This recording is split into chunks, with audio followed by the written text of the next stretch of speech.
하나님의 은혜와 평안이 여러분 심령과 가정 가운데 늘 함께 하시기를 기원합니다. 우리가 살아가면서 생각만 해도 어딘가 불편하고 긴장감이 느껴지는 단어가 있습니다. 바로 갈등이라는 단어입니다. 갈등이라는 단어는 한자로 칡갈자와 등나무 등이 조합된 단어입니다. 칡과 등나무가 서로 얽혀서 떼어내기 어려운 상태를 일컫는 말입니다.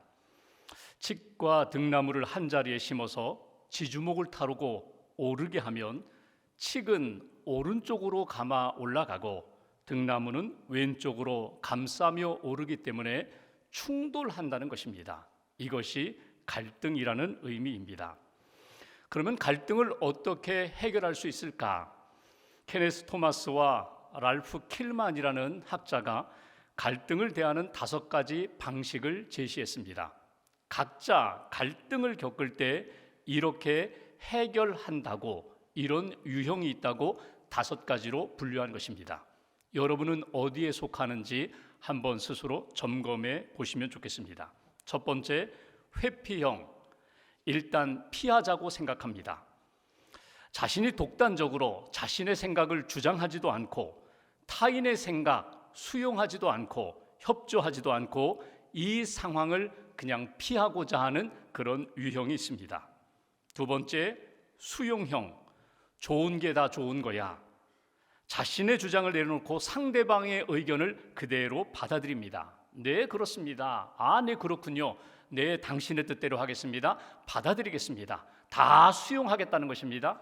그런데 이런 사람들의 특징 중에 하나가 갑자기 폭발하기도 합니다. 내가 다 들어줬는데 왜 이거 하나쯤은 내 마음 몰라주느냐고 폭발할 때가 있다는 것입니다.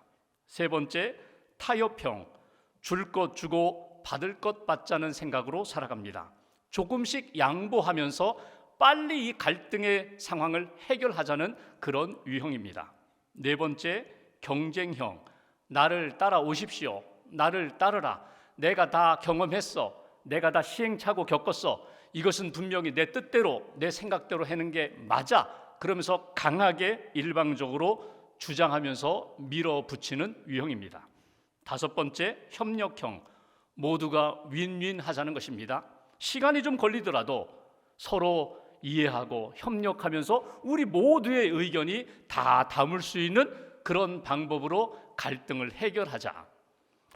어떤 유형이 좋고 어떤 유형이 나쁘다고 말할 수가 없습니다. 장단점이 있습니다. 문제는 그 갈등을 해결하는 방식에서 내 방식과 다른 사람의 방식이 또 충돌하게 된다는 것입니다.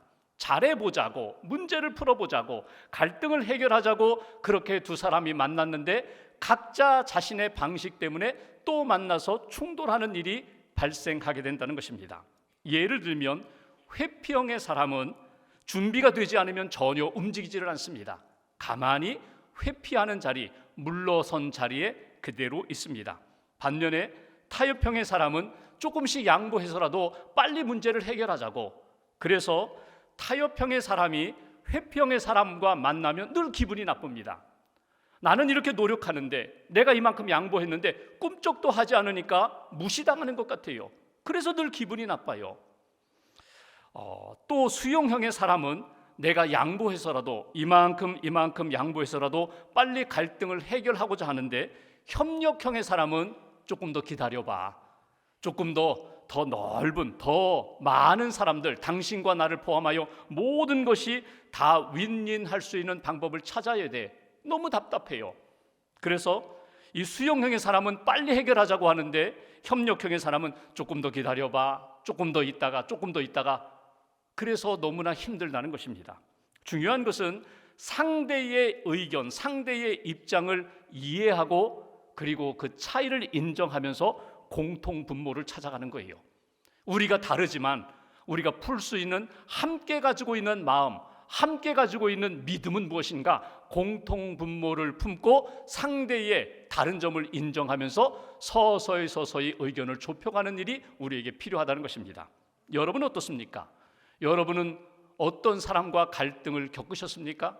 지금 여러분들은 어떤 사람과 갈등을 겪고 있습니까? 여러분은 그 갈등을 어떻게 해결하셨습니까? 지금 그 갈등을 해결하기 위하여 여러분들은 무엇을 하고 있습니까? 오늘 성경에는 바울과 바나바가 갈등하는 상황을 성경에서 기록하고 있습니다. 배경은 이렇습니다. 바울과 바나바가 1차 전도여행을 다녀왔어요. 여러 가지 어려움 가운데, 고난과 핍박 가운데 1차 전도여행을 다녀오면서 이방인에게도 예수 그리스도의 복음을 전했더니 구원을 받습니다. 그랬더니 유대인들이 말해요. 아니, 어떻게 예수만 믿어 구원받을 수 있어요? 할례도 받아야 되고 율법도 지켜야 합니다. 이것이 초대교회 안에 갈등으로 나타났는데 이 모든 것이 은혜 가운데 잘 해결됐습니다. 모두가 평안합니다. 교회가 든든히 세워졌습니다. 이제는 모두가 평안하다고 하는 그때에 바울이 다시금 바나바에게 한 가지 제안하는 것으로 오늘 성경이 시작됩니다. 본문 36절 말씀 제가 봉독하겠습니다. 며칠 후에 바울이 바나바더러 말하되 우리가 주의 말씀을 전한 각 성으로 다시 가서 형제들이 어떠한가 방문하자. 바울이 바나바에게 제안하는 거예요. 그 제안의 내용은 이렇습니다. 우리가 1차 전도여행 다니면서 10곳이 넘는 곳에 가서 복음을 전했는데 그 땅에 그리스도인들이 믿음으로 잘 성장하고 있는지, 교회는 든든히 세워지고 있는지 가서 한번 점검하고 권면하고 기도하고 양육하고 오자고. 1차 전도여행 때는 성령의 명령과 지시하심을 따라 그들이 움직였는데 2차 전도여행에는 바울이 먼저 제안을 합니다. 한번 가보는 것이 어떻겠습니까? 주님의 마음을 따라 방문하는 것이 귀할 것 같습니다. 이거 좋은 일입니다. 그러자 바나바가 반응하는 내용, 본문 37절, 38절 두 절 말씀을 함께 봉독하겠습니다. 바나바는 마가라 하는 요한도 데리고 가고자 하나 바울은 밤빌리아에서 자기들을 떠나 함께 일하러 가지 아니한 자를 데리고 가는 것이 옳지 않다 하여. 바울의 제안에 대하여 바나바가 오케이, 좋습니다, 가지요. 우리가 전도여행하고 온 그곳에 가서 다시금 점검하고 기도하고 오면 좋겠습니다. 오케이. 그런데 바나바가 하는 이야기입니다. 이번에 갈 때에 마가를 좀 데려갔으면 좋겠어요. 마가가 중간에, 우리 지난번 전도여행 가다가 중간에 포기했잖아요. 집으로 돌아왔잖아요. 그 마가가 그 상처도 있고 연약함 때문에 실패도 했는데 다시 한번 마가에게 기회를 주면 좋겠습니다. 그러자 바울이 어떻게 했다고요? 이런지하에 거절했다는 거예요. 함께 일하러 가지 아니한 자, 그 마가는 중간에 포기한 사람입니다. 우리와 끝까지 동행하지 않은 사람입니다. 데려갈 수가 없습니다. 그런데 우리말 성경에는 이 바나바가 바울에게 한 번 제안하고 바울이 거절한 것으로 나오지만 원문을 보면은 미완료형으로 되어 있어요. 그러니까 이것은 무엇을 의미하는가 하면 반복해서 계속해서 행동했다는 것입니다. 바나바는 이렇게 요청을 했어요. 한번 데려가면 어떻겠어요? 안 됩니다. 그때 마가가 약해서 그래요. 그때는 미숙해서 그래요. 한 번 실패했는데 한 번 더 기회를 주면 어떻겠습니까? 계속 반복해서 바나바가 바울에게 요청을 하는데 그때마다 바울은 안 됩니다. 절대 안 됩니다. 끝까지 거절하는 모습으로 나타났다는 것입니다. 도대체 마가가 왜 중간에 포기했을까? 성경에는 기록되어 있지 않기 때문에 우리가 정확히는 알 수 없지만 학자들이 하는 이야기 또는 전통적으로 그 마가의 삶을 통하여 우리가 추론해 볼 수 있는 것이 있어요. 그들이 출발할 때에는 자기의 사촌형인 바나바가 주도했어요. 바나바가 나이도 많고 믿음도 성숙하고 큰 어른이기 때문에 바나바가 주도해 이 전도여행을 출발했는데 가는 곳마다 누가 복음을 전했다고요? 사도 바울이 복음을 전했거든요. 바울의 영향력이 점점 강해집니다. 바울이 주도하는 모습으로 나타납니다. 이것이 마가의 입장에서는 별로 달갑지 않았다는 거예요. 그래서 나는 그냥 집으로 가겠습니다, 이렇게 돌아왔다, 이렇게 해석하기도 하고, 어떤 학자는 지금까지 여기 밤빌리아까지는 그런 데로 왔는데 이제 BCD 안디옥을 가려면 해발 1000m가 넘는 고지를 향하여 가는데 나 못하겠습니다, 나 힘듭니다, 나 도저히 안 되겠습니다, 이래서 포기했다고 해석하는 학자들도 있고, 또 하나 선교 열정이 없었다는 거예요. 선교는 성령 의지하여 영혼 사랑하는 마음으로 그 땅을 향한 구원의 열정으로 가야 되는데 이런 선교 열정이 없었기 때문에 중간에 포기했다. 또 하나의 이론이 있어요. 저는 이게 마음에 들어요. 그들이 선교여행을 다니면서 풍토병 때문에 힘든 시간이 있었다. 바울도 바나바도 마가도 풍토병 때문에 힘들었는데 특별히 마가가 제일 힘들었다. 거의 막 사경을 헤맬 정도로 힘들었는데 바울이 기도하고 바나바가 기도하며 간병해서 그가 겨우 회복이 됐어요. 이제 같이 가자라고 할 때 이 마가가 아이고 저 또 병 걸리면 어떡해요? 아유 저는 무서워요. 죽기 싫어요. 그래서 집으로 돌아왔다. 여러분 어떤 것인지는 정확히 모르지만 분명히 모두가 상처를 입었어요. 모두가 아픔의 상황이었어요. 바울도 바나바도 마가도 상처를 입고 실망 가운데 다시금 2차 전도 여행을 시작하고자 하는 바로 그런 때입니다. 근데 이번에는 마가가 이런 생각을 하는 거예요. 나중에 선교 보고를 들어보니까 아니 뭐 힘든 거 어려운 일도 있었지만 성령이 도와주시니까 감당했다. 하나님의 놀라운 역사가 나타났다. 바울이 바나바가 보고하는 것을 보니까 한번 해볼만 해요. 아니 지난번에 실패했지만 이번에는 성령 의지하여 나도 한번 열심히 주의 복음을 증거하고 싶다. 기회를 달라. 아마도 이렇게 요청했을 것입니다. 그래서 바나바 사랑의 사람이잖아요. 위로의 사람이잖아요.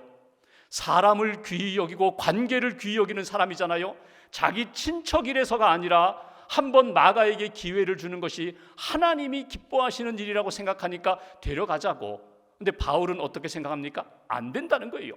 바울은 사역 중심입니다. 일 중심입니다. 물론 바울도 한 영혼에 대한 뜨거운 사랑이 있어요. 한 민족에 대한 사랑이 있어요. 그럼에도 불구하고 선교 여정은 준비된 사람이 가는 거예요. 그냥 기분 따라가는 것 아닙니다. 마음 따라가는 것이 아니라 충분히 준비된 사람이 가는 거라고 이론지하에 거절했다는 것입니다. 오늘 이 일 때문에 마가 때문에 결국 바울과 바나바가 갈등하는 상황, 여기에서 갈등을 극복하고 해결할 수 있는 한 가지 믿음의 지혜를 우리가 얻게 됩니다. 첫 번째 신앙적 교훈, 하나님 우리가 인생을 살아가면서 갈등의 상황 가운데 있을 때 서로 다름을 인정할 수 있는 마음이 필요하다는 것입니다. 모두 똑같지가 않아요. 여러분 공통점이 있어요.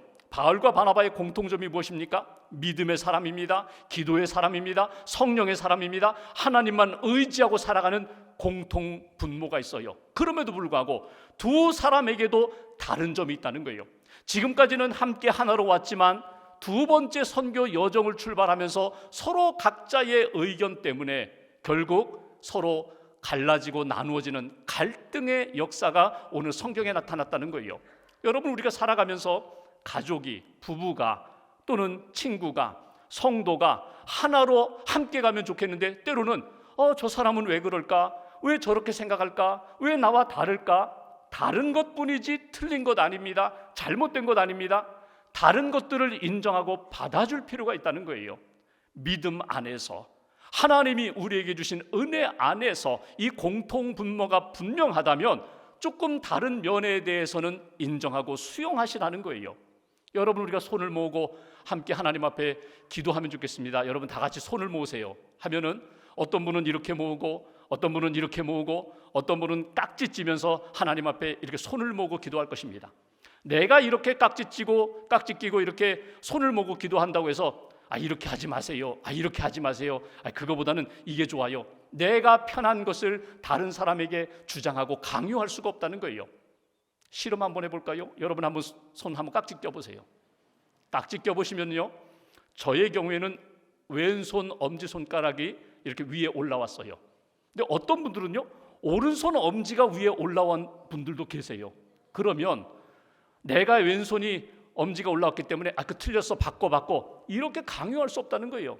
내가 편한, 내가 이렇게 언제든지 내가 깍지 끼면은 이렇게 쉽게 편하게 하나님만 생각하며 기도할 준비가 되어 있는 손으로 준비되는 것, 이게 중요하다는 거예요. 반대로 이렇게 해보면요, 뭔가 불편하고 어색해요. 그래서 다시금 풀었다가 깍지 끼면 예전에 했던 모습으로 다시금 돌아가는 거예요. 여러분 하나님 앞에 기도하는 자세가 여러 가지 다양한 모습으로 나타날 수 있지만 꼭 내 모습, 내 방법대로 이게 옳다, 다른 거 틀렸다 이렇게 말할 수가 없다는 거예요. 기도할 때에 기도는 통성 기도해야 돼? 부르짖어 기도해야 돼? 소리 높여 기도해야 돼? 아니야. 기도는 하나님과 일대일의 관계 속에서 나의 마음을 쏟을 뿐만 아니라 하나님의 음성을 들어야 돼. 그래서 소리 지르지 말고 하나님의 음성을 조용히 묵상하며 묵상 기도해야 돼. 말씀을 기억하며 기도해야 돼. 통성 기도하는 사람, 또 묵상 기도하는 사람, 여러분 하나님 앞에 집중하여 기도할 때에 그 기도의 형태는 다양할 수 있어요. 강요할 수 없어요. 때로는 공중 예배 드리면서는 내가 통성 기도하고 내가 방언 기도하고, 고린도 교회가 그랬잖아요. 한 사람이 일어나서 함께 기도하며 예배하는 시간에 혼자 기도하며 방언 기도할 때에 아닙니다. 교회의 덕을 위하여, 예배의 덕을 위하여 방언 기도하는 시간이 따로 있어요. 하나님 앞에 집중하여 기도할 수 있어요. 근데 지금은 함께 하나님 앞에 이렇게 마음을 모아여 기도하여 하나님께 나아가야 합니다. 그럴 수 있다는 거예요. 여러분, 우리가 신앙생활하면서 꼭 내 방법, 내 자세, 내 신앙의 형태만이 옳고 다른 것들은 틀렸다? 아닙니다. 하나님 앞에 믿음으로 하나 된다면 얼마든지 다양할 수 있다는 거예요.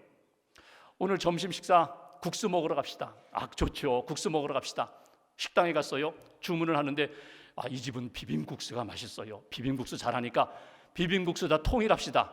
이럴 수 없어요. 아니요, 저는 비빔국수 먹으면 소화가 안 돼요. 저는 잔치국수 먹어야 돼요.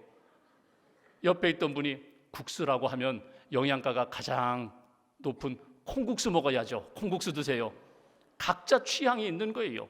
젊은 사람들에게 여러분 국수 먹으러 가자면 그 젊은이들은 뭐라고 이야기하는지 아세요? 저는 파스타 먹고 싶은데요. 이렇게 말하는 거예요. 각자 취향이 있어요.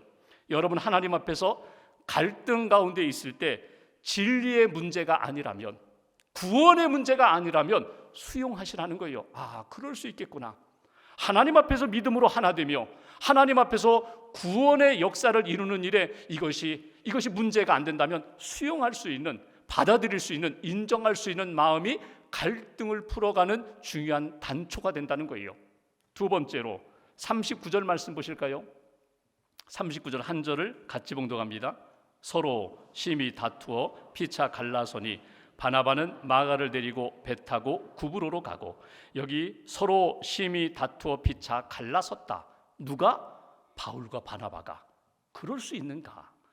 바울과 바나바가 어떤 사람인데, 믿음의 사람인데, 기도의 사람인데, 성령의 사람인데, 단 두 사람이 서로 마음을 맞추지 못하고 성령으로 하나 되지 못하고 여기 심히 다투고 피차 갈라섰다? 각자 제 갈 길을 갔다? 아니, 왜 성경에 이런 내용이 기록되어 있지? 불편해요.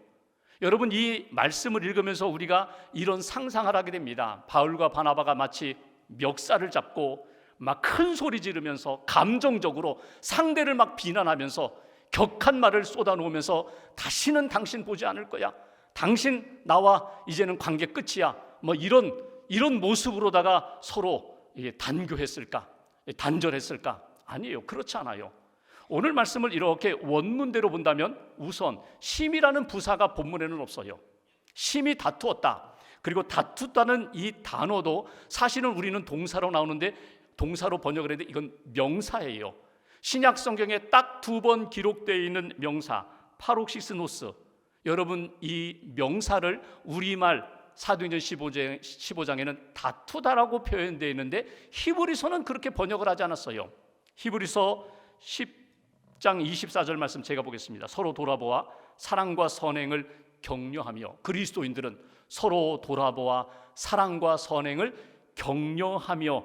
바로 이 단어가 오늘 다투다는 말과 같은 단어예요. 번역을 다르게 했던 것뿐이에요. 그러니까 두 가지 의미가 있는 거예요. 이 단어는 파록시스노스라는 이 단어는 의견이 일치되지 않았다라는 의미도 있고, 또 하나의 의미는 격려한다는 의미예요. 마음에는 맞지 않아요. 그 사람이 내 의견과 같지 않아요. 그럼에도 불구하고 인정하고 격려하는 것, 축복하는 것. 오늘 바울과 바나바가 어떤 모습으로 다투고 서로 갈라졌다고요? 우리가 상상하는 멱살 잡고 이젠 끝이야 비난하고 정죄하는 모습이 아니라, 당신과 내가 의견은 다르지만 그러나 하나님의 은혜에 맡깁니다. 당신의 삶에도 하나님이 함께 하실 줄 믿습니다. 격려하고 축복하면서 헤어졌다는 거예요. 만약에 여러분 상상해 보십시오. 만약에 우리가 생각하는 그런 방법으로 끝장을 냈다면, 그렇게 상처를 주고 상처를 받으면서 결별했다면 그 다음 사역의 과정이 평안했을까? 아니, 바울과 바나바가 서로 원수처럼 여기면서 다시는 안 볼 것이라고 생각하면서 마음에 증오를 안고 헤어졌다면 다음 사역지에 가서 복음을 전할 수 있을까? 예수의 사랑을 전할 수 있을까? 영혼을 사랑할 수 있을까? 그렇지 않았을 것입니다. 오늘 두 사람이 서로 다른 의견, 견해 차이와 연약함, 미숙함 때문에 헤어지지만 헤어질 때는 어떻게 헤어졌다고요? 사랑하는 마음으로, 축복하는 마음으로 격려하며 헤어졌을 것이다. 두 번째, 여기서 주시는 메시지가 있어요. 우리가 성령 안에서 하나 되어 살아가고 하나됨으로 사역해야 하지만 때로 결별을 하는 상황이 이를 때에 격려하며 축복하는 하나님의 사람들 되어야 한다. 결별을 한다 할지라도 격려하면서 하나님이 지켜주시고 하나님이 은혜 주십사 기도하면서 헤어질 수 있는 믿음의 사람이 되어야 한다. 두 사람의 차이는요, 본질적으로 진리에서 벗어난 차이가 아니에요. 각자 의견 다르기 때문에, 미숙하기 때문에 일어난 일입니다. 서로 헤어질 때에 여러분 어쩔 수 없이 사랑 안에서 하나가 되어야 함에도 불구하고 불가피하게 이렇게 헤어져야 할 상황이 되었을 때 부득이 결별한다 할지라도 축복하며 기도할 수 있는 그리스도인의 삶이 되어야 한다. 그리스도인의 마음이 되어야 한다. 여러분, 오늘 이들의 헤어짐을 보면서 관계의 단절이 아니었어요. 다시금 하나님의 은혜 가운데 만날 수도 있다는 사실을 잊지 않았어요. 또 하나, 두 사람이 지금은 각자의 길을 갈지 모르지만 하나님의 동역자라는 생각을 인정했다는 거예요. 나도 하나님의 동역자, 하나님의 사역자, 저도 지금 다른 길을 가지만 하나님이 함께 하실 사역자라는 것을 인정했다는 거예요. 젊은이들이 남자 여자가 만나서 사랑합니다, 교제합니다, 반지도 주고받고 사랑한다고 하다가 어느 날 보니까 반지 빼고 헤어졌어요. 근데 또 어느 날 보니까 또 다시금 만나서 그 반지 다시 꼈어요. 여러분, 이게 젊은이들이잖아요. 헤어질 때가 있어요. 어떤 분이 그러시더라고요. 저는요, 결혼 전에 5번이나 헤어졌다 만났어요. 그럴 수 있어요. 헤어질 때 잘 헤어졌기 때문에 또다시 만나는 거예요. 헤어질 때에 막 비방하고 자기를 정당하기 위하여 막 없는 말 만들어내면서 그렇게 상처 주지 않고 축복하면서 헤어지니까 이렇게 다른 사람들 만나보니까 그때도 그래도 그 사람이 최고야, 그 사람이 내 마음을 제일 잘 알아줘, 그래서 헤어졌다 만나고 헤어졌다 만나고 그래서 결혼하고 하나님 앞에 살아가는 것 아니에요? 여러분, 우리가 교회에서 사역을 합니다. 이 사역 열심히 하다가 서로 의견이 안 맞았어요. 그 사람 만나면 불편해요. 내가 다른 사역지로 갔어요. 다른 곳에서 봉사하는데 1년 뒤에 보니까 그분이 또 찾아와서 나와 함께 사역하겠다고. 그럴 수 있다는 거예요. 신앙생활하면서 이 교회에서 신앙생활하다가 교회를 떠나 다른 교회로 갈 때가 있어요. 하나님을 떠나는 것 아닙니다. 믿음을 저버리는 것 아닙니다. 지금 내가 사역하고 있는, 섬기고 있는 이 교회에서 내가 뭔가 맞지 않아요. 문화가 맞지 않아요. 갈등이 있어요. 그래서 눈물 흘리면서 여러 가지 힘든 상황 가운데 다른 곳으로 옮기는 거예요. 옮기는 분에 대해서 함부로 우리가 말하지 말아요. 언젠가 또 만나요. 그도 우리와 함께 영적인 가족이라는 사실을 잊지 마셔야 돼요. 오늘 바울과 바나바의 모습을 통하여 결별한다 해도 축복할 수 있는 사람, 격려할 수 있는 사람, 또다시 만날 수 있다는 그 믿음의 가능성을 안고 하나님 앞에 맡길 수 있는 믿음의 사람이 되어야 한다. 이것이 오늘 하나님이 우리에게 주시는 마음입니다. 만남도 헤어짐도 하나님 앞에서 믿음의 원칙 하나를 딱 세우시면 좋아요. 하나님, 만남도 그리스도 안에서 그리스도를 위하여, 헤어짐도 그리스도를 위하여, 먹든지 마시든지 주의 영광을 위하여, 그 마음, 그 믿음, 그 방향과 자세를 꼭 붙잡는 저와 여러분 되시기를 주님의 이름으로 기원합니다. 마지막 40절 41절 말씀 보겠습니다. 2절 함께 봉독합니다. 바울은 신라를 택한 후에 형제들에게 주의 은혜의 부탁함을 받고 떠나 수리아와 길리기아로 다니며 교회들을 견고하게 하니라. 아멘. 바나바가 먼저 떠납니다. 마가와 함께 부족하고 연약한 마가 붙잡고 먼저 떠나고 바울이 떠나요. 누구와 함께? 믿음의 사람 신라와 함께 떠나요. 떠날 때 안디옥 교회가 어떻게 했다고요? 주의 은혜의 부탁함을 받고, 주의 은혜, 하나님 은혜 베풀어 주세요. 하나님 바울과 신라 붙들어 주세요. 먼저 떠난 바나바와 마가도 하나님 은혜 가운데 붙들어 주세요. 안디옥 교회 성도들이 기도했다는 거예요. 축복했다는 거예요. 주의 은혜를 의지하여 바울이 떠나고 바나바가 떠난 것을 보게 됩니다. 여기 세 번째, 갈등의 문제를 해결할 때 꼭 붙잡을 것이 있어요. 하나님의 은혜를 놓치지 마십시오. 하나님의 은혜에 맡기고 보내는 사람도, 하나님의 은혜를 붙잡고 은혜를 의지하며 사는 사람도 오직 주의 은혜, 주의 능력, 주의 사랑 의지하여 은혜를 힘입어 하나님이 기뻐하시는 길을 걸어갈 수 있는 하나님의 사람이 되어야 한다. 그 이후에 어떤 일이 벌어집니까? 바울과 신라는요, 여러 가지 핍박 가운데 선교 여정, 2차 전도 여행 여정을 다닙니다. 우리가 다음에 또 보겠지만 매도 많이 맞았어요. 감옥에도 많이 갇혔어요. 바울과 실라가 감옥에서, 빌립보 감옥에서 기도하고 찬송할 때 옥문이 열리고 착고가 풀리고 지진이 나고 또 간수의 가정을 구원하는 일들이 있잖아요. 그럼 우리가 이렇게 생각하기가 쉽죠. 역시 바울의 생각이 맞았어. 선교는 마가 데리고 가면 이 고난과 핍박 가운데 견딜 수 있었겠어? 역시 바울의 판단이 옳았어? 그러면 바나바의 판단은 틀렸을까요? 아니에요. 그렇지 않아요. 바나바가 마가를 데리고 갑니다. 성경에는 기록되어 있지 않지만 마가가 어떻게 변화되었을까요? 믿음의 사람으로, 더 성숙한 사람으로, 하나님 앞에 귀히 쓰는 사람으로 변화되는 것을 우리가 기독교 역사에서 볼 수 있어요. 나중에 바울이 마지막 유언처럼 쓴 책이 디모데후서입니다. 디모데후서 4장 11절에 보면은 바울이 디모데에게 이렇게 편지를 합니다. 내가 올 때 마가를 데리고 와라. 마가가 나의 일에 유익하다. 그 얘기 뭐예요? 예전에 있었던 마가와 헤어지는 그 사건이 오히려 나를 성장시켰고 성숙해 했다는 거예요. 상처를 주고 상처를 받았지만 이것 때문에 내가 더 하나님의 은혜 안에 머물 수 있었다. 마가가 왔어요. 너 그때 얼마나 힘들었니? 미안하다. 사과하고 그리고 위로하고 격려하고 이렇게 성장한 모습으로, 성숙된 모습으로 하나님 앞에 이렇게 사역하는 것에 대하여 감사하고. 여러분, 이 마가가 나중에 바울이 순교한 다음에 본인도 순교했어요. 마가가 순교하기 전에 여러분 베드로의 통역관으로 베드로 곁에서 섬겼고 우리가 가지고 있는 마가복음을 기록한 성경 기자가 됩니다. 그러니까 귀한 일들을 감당했거든요. 하나님 앞에서 부족했던 그 마가를 붙잡고 하나님이 하나님 앞에 귀하게 쓰임 받는 하나님의 사람으로 누가? 바나바가 그렇게 세워졌다는 거예요. 그러니까 바울이 옳았다, 바나바가 옳았다 이런 생각이 아니라 하나님의 은혜다. 모든 것이 하나님의 은혜로 이루어지는 일이야. 하나님의 은혜로 힘입어서 우리도 그 길을 걸어가야 돼. 여러분, 어떤 갈등의 상황 가운데 감정적으로 쉽게 거칠게 말하지 마세요. 인정하세요. 받아주세요. 그리고 하나님이 우리에게 주신 공통된 마음을 붙잡으시라는 거예요. 우리에게는 믿음이 있잖아요. 우리에게는 구원의 역사가 있잖아요. 우리에게는 성령의 역사가 있잖아요. 우리에게는 하나님이 주신 목표와 사명이 있잖아요. 영혼을 구원하고 사랑하고 위하여 기도해주는 이 사명을 끝까지 지키는 하나님의 사람. 여러분, 갈등이 있어요. 갈등이 여러분 거친 돌, 거침의 돌이 되지 않고 디딤돌이 될 수 있도록 여러분 기도하시라는 거예요. 하나님, 이 갈등의 상황 가운데 나를 좀 만져주세요. 나를 다듬어 주세요. 나를 변화시켜 주세요. 내가 누구와 갈등할 때 그 사람의 문제가 먼저 보이지 않고 갈등하는 나 자신 안에 내 내면의 이 갈등의 문제를 주님 붙들어 주세요. 만져주세요. 나 자신과의 영적 싸움에서 사랑으로, 기도로, 믿음으로 이기면 그 누구와의 갈등도 하나님의 은혜 가운데 풀어질 수 있다. 해결될 수 있다. 극복할 수 있다.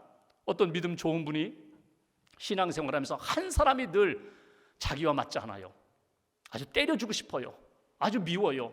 그 사람만 만나면 그날 하루 기분이 안 좋아요. 근데 어느 날 그 사람을 만났어요. 멱살을 잡고 한 대 주먹으로 쳤는데 쓰러져서 숨을 쉬지 않는 거예요. 죽어가는 거예요. 그거 보고 이 사람이 큰일 났다, 큰일 났다. 나 이거 아닌데 막 당황이 되고 이거 어떻게 하나? 이거 어떻게 하나? 이 사람 죽으면 안 되는데 그러면서 꿈에서 깨어났다는 거예요. 그러면서 생각합니다. 내 안에 그런 마음이 있었구나. 내가 하나님의 은혜로 지금까지 왔는데 나는 하나님의 은혜의 사람인데 믿음의 사람인데 내가 받은 은혜, 그 은혜만으로도 나는 누구든지 사랑할 수 있고 용서할 수 있는데 내가 왜 그 한 사람 용서하지 못했을까? 하나님 앞에 회개하면서 자신이 하나님 앞에서 은혜 가운데 새롭게 변화됐다는 거예요. 여러분, 오늘 갈등은 어제도 있고 오늘도 있고 또 내일도 우리에게 찾아올 것입니다. 이 갈등의 문제를 어떻게 해결할 것인가? 오늘 바울과 바나바의 삶의 여정을 보면서 신앙의 모습을 보면서 여러분 다른 것들에 대하여 인정하세요. 축복하세요. 기도해 주세요. 격려해 주세요. 그리고 하나님의 은혜에 맡기세요. 하나님께 맡기세요.